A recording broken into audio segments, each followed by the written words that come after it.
Greetings, my fellow freedom love sovereign thinkers. Thank you for tuning to LL3 Podcast. My name is Craig, transmitting from the beautiful realms of planet Earth. Today's date is Thursday, August 6th, 2026. This is episode 1978. Why Israeli officials are celebrating Spain's border crisis. Before I proceed, you can follow me on multiple social media sites and podcast channels. Just type in Looky Luck number 3, Looky Luck Roman number 3 with 3 eyes, or Looky Luck Roman number 3 podcast. Furthermore, if you have any questions, comments, recommendations, all that good stuff, whatever you do, please use the quorum. Hit me via email to ll3.podcast@proton.me. If you want to donate, go to PayPal me or Cash on /Looky Luck number 3. Oh yeah, so Fauci got charged for contempt. Looks like it's more of a partisan bias ordeal. So no such thing as principle over party, but the other way around. Brilliant, astute. Being a faction slave always pays off, right? And of course, people want to use the bogus politics instead of health. And some people believe Fauci was a great man. Yep, if you believe that, then palm trees do grow on Pluto. Oh man, but that's why I don't really get all bent out of shape. It's just comical, one-dimensional, stagnant. And I know, too, the police did clear out massive Wisconsin on that faction slave wannabe protesters out there with all their bogus who let the cows out rants, which is awful, stupid, lousy. Cater to the weak and pathetic and punch the productive, right?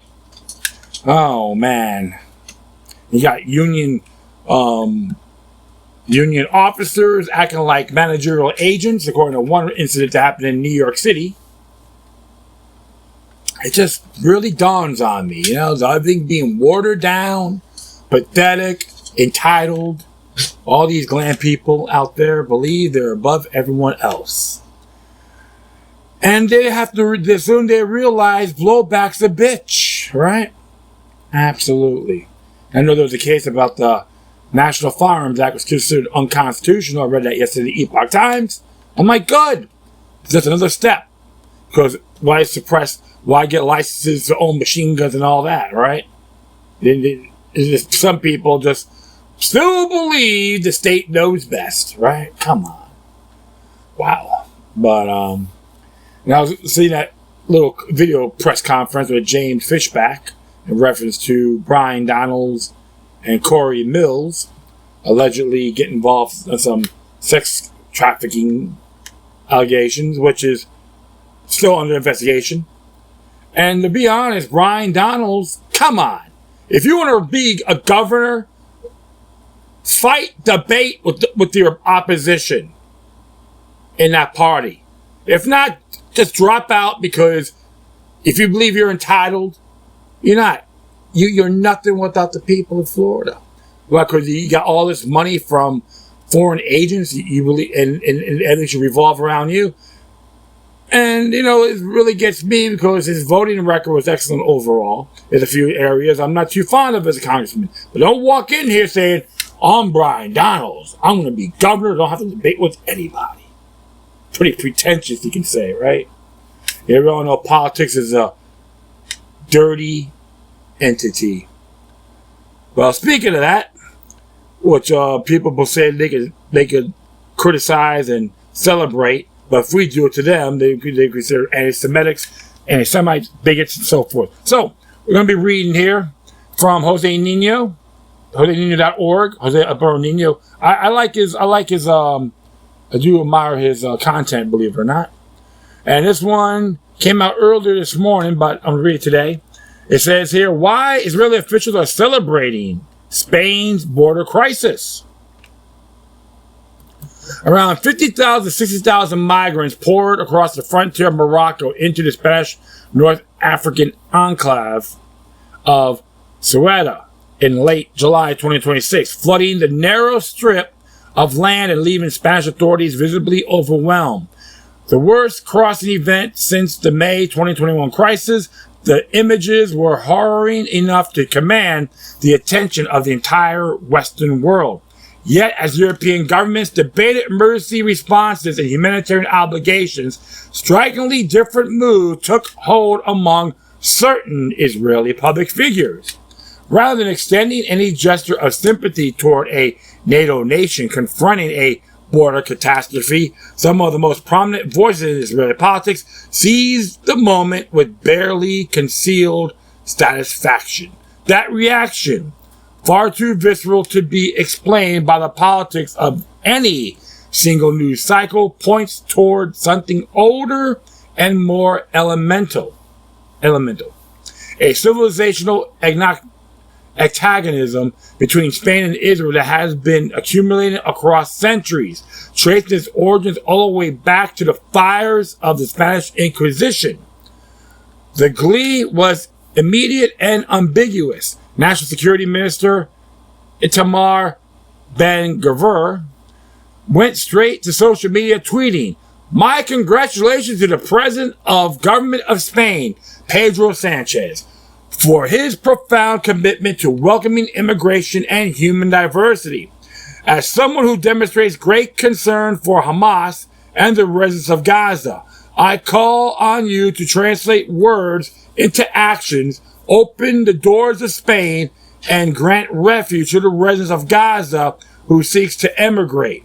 This is an excellent opportunity to contribute a little more to Spain's human diversity." The Israeli ambassador to the United Nations, Danny Dayon, was equally pointed in his remarks, tweeting, "Spain, which never misses an opportunity to lecture Israel, has declared a state of emergency in Ceuta, following the crisis over its immigration policy. Maybe before it continues lecturing us, it's time it explained to the world why it still maintains colonial enclaves in Africa." Yovav Kaufman, vice president of Negev Direct Marketing, escalated the mockery further by posting a map dividing Spain into Moroccan-controlled zones and tweeting, "Two states for two nations living side by side in peace and prosperity." And of course, there's the map and all that good stuff on this matter. And I'll continue on here. Max Abrams, a Jewish international security professor who put on a pseudo-realist act in previous years, had choice words for Spain during his recent migrant kerfuffle, proclaiming Spain is getting what it deserves. Making sense of this reaction requires a close look at what the government of Pedro Sanchez has done to earn such hostility. Over the past 2 years, Sanchez has transformed Spain into arguably the most confrontational critic of Israel within the European Union. On September 8, 2025, he stood before the Spanish nation and formally charged Israel with genocide in Gaza, declaring this is not self-defense, it is the extermination of a defenseless people. The announcement came packaged with 9 concrete measures, among them a sweeping arms embargo on a prohibition on vessel carrying fuel for the Israeli military from entering Spanish ports, the closure of Spanish airspace to aircraft transporting defense materials to Israel, and a travel ban on individuals deemed responsible for war crimes, a provision that could have ensnared Benjamin Netanyahu and members of his government. Spanish legislators ratified the embargo into law in October 2025, and Madrid separately canceled a contract worth hundreds of millions of euros for Israeli anti-tank missile systems. Sanchez pressed even harder. Ooh, sorry about that. Calling for Israel's removal from international sporting competitions and drawing an explicit comparison to Russia's expulsion following its invasion of Ukraine. The confrontation reached a new pitch when the United States and Israel launched Operation Epic Fury against Iran in February 2026. Sanchez condemned the strikes as an unjustified, dangerous military intervention outside international law. Damn, sorry about that. And refused to allow Washington to use the Rota and Moran de la Frontera air bases for the campaign. Defense Minister Margarita Robles confirmed that no assistance of any kind had been extended because the U.S. and Israel were acting unilaterally without support of an international resolution. In a nationally televised speech, Sanchez warned that American leadership was playing Russian roulette with the destiny of millions. Taken together, these moves, the defense of Palestine, the opposition to the Iran war, the refusal of base access, form a coherent pattern of defense that many analysts believe may well have contributed to Israel nudging Morocco to send tens of thousands of migrants crashing through the gates of Ceuta. What makes this pattern so charged, however, is that Sanchez did not invent it. Ironically, he inherited from an unlikely political corner the posture of anti-Zionism as an instrument of Spanish state policy was established long before any living politician drew a breath by the dictator Francisco Franco himself. Franco refused to recognize the state of Israel from his founding in 1948 until his death in 1975, and Spain would not establish formal relations with Israel until 1986, more than a decade after the regime ended. When Franco made a tentative approach toward diplomatic recognition in 1949, Israeli Prime Minister David Ben-Gurion turned him away, unwilling to legitimize a government that had maintained such close ties with the National Socialist Germany during World War II. Israel voted against lifting UN sanctions on Spain, a rebuff that drove Franco firmly into the Arab camp. From that point forward, Franco built Spain's foreign policy around cultivating Arab alliances. He offered Arab nations a vision of Spain as a civilizational bridge between Europe and the Islamic world.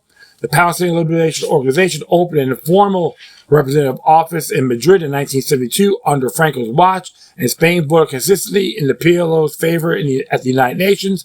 During the Yom Kippur War of 1973, Franco blocked the United States from using Spanish military installations to resupply Israel. Even after Franco's death, the transitional government of Adolfo Suarez continued the policy of non-recognition, and Suarez himself became the first Western European leader to officially receive PLO Chairman Yasser Arafat. In 1979. However, antagonism between Spain and Israel did not begin with Franco. It runs far deeper into the marrow of history, and it is there one finds the intellectual inheritance that almost certainly shapes how Benjamin Netanyahu reads the present moment. That inheritance flows directly from his father, Benzion Netanyahu, born Benzion Malkowski in Warsaw in 1910, who became a leading authority on Spanish Inquisition and medieval Iberian Jewry, serving as a professor of Judaic Studies at Cornell. His magnum opus, a 1,384-page The Origins of the Inquisition in the 15th Century Spain, which came out in 1995, permanently altered the scholarly landscape of Inquisition studies. The received wisdom before Benzion Netanyahu was the most converso. The Jews who converted to Christianity under duress or by choice had continued practicing Judaism in secret, and that the Inquisition was a genuine religious campaign to expose and punish this hidden apostasy. Apostasy,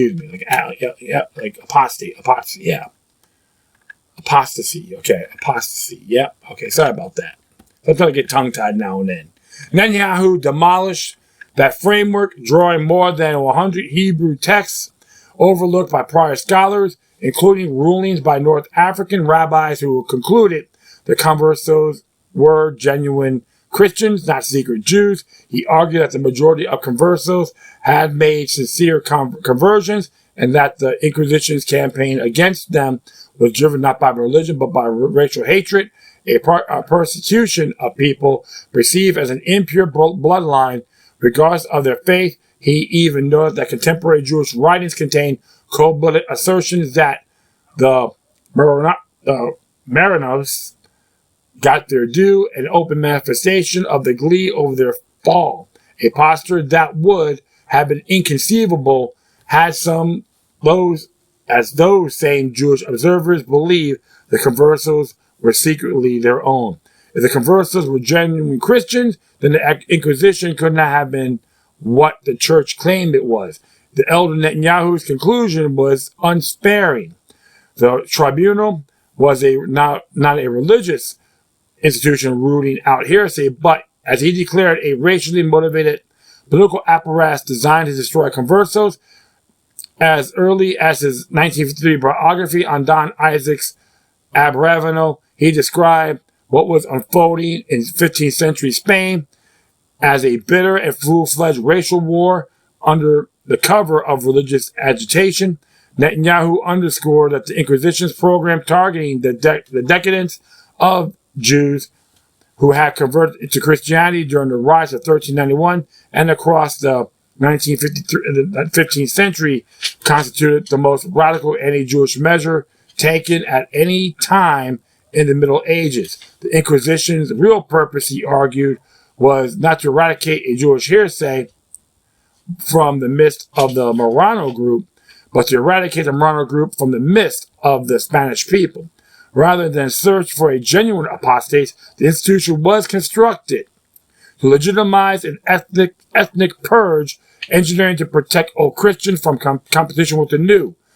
In his magnum opus, he went further still, describing the Inquisitors' charges of widespread Judaizing,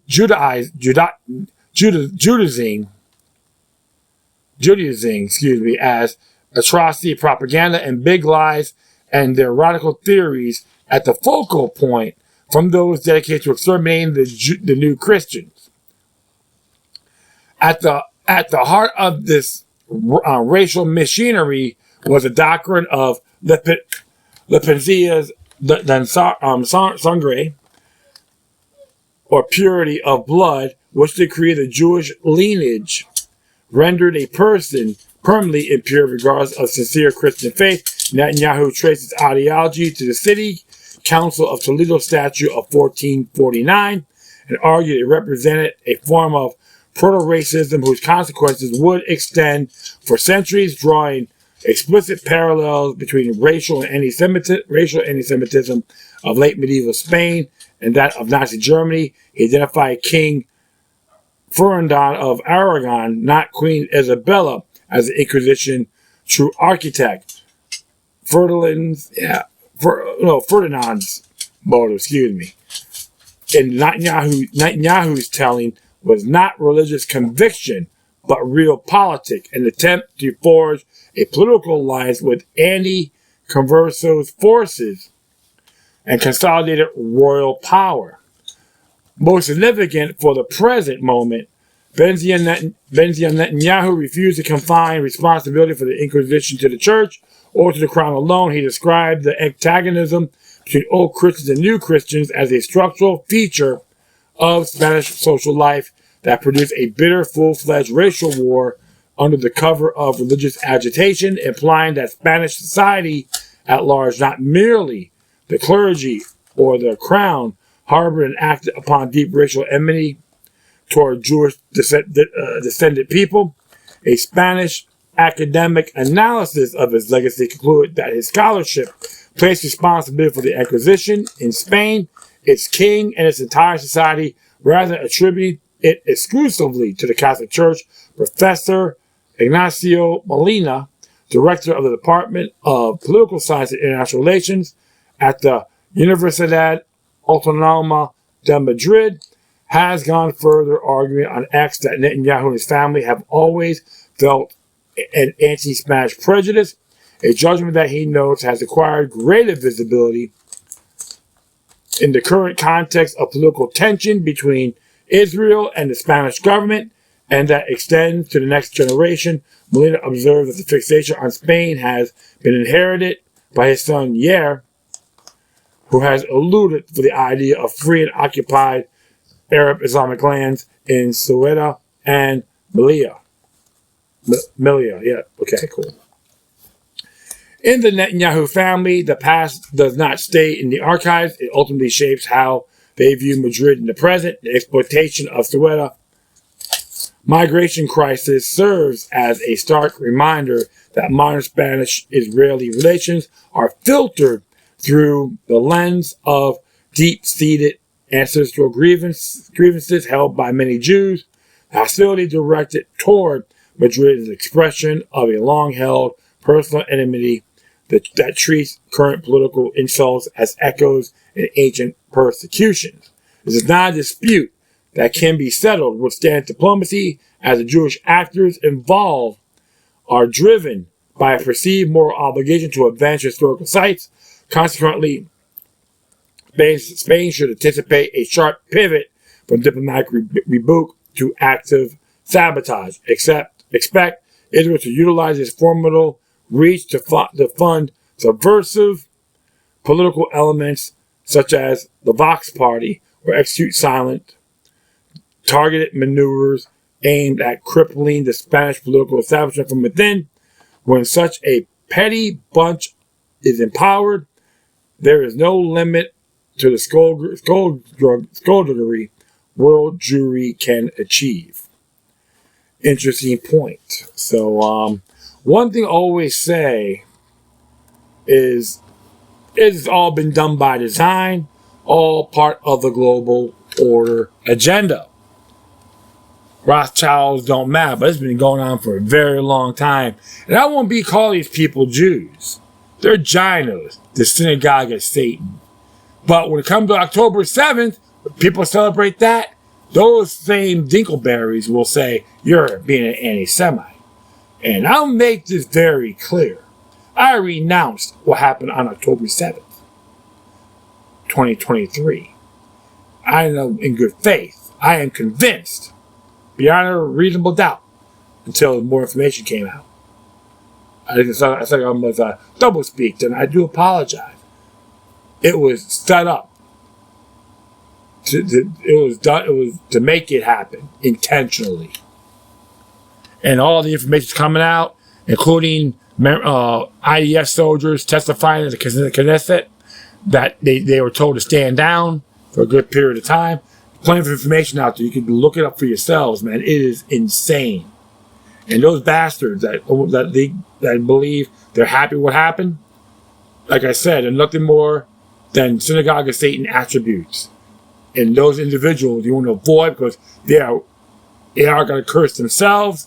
They believe they're on top of everybody, and we're just bottom of the food chain. We should all kiss before they walk on. I give them the big middle finger. I refuse to kiss rings of these status simps.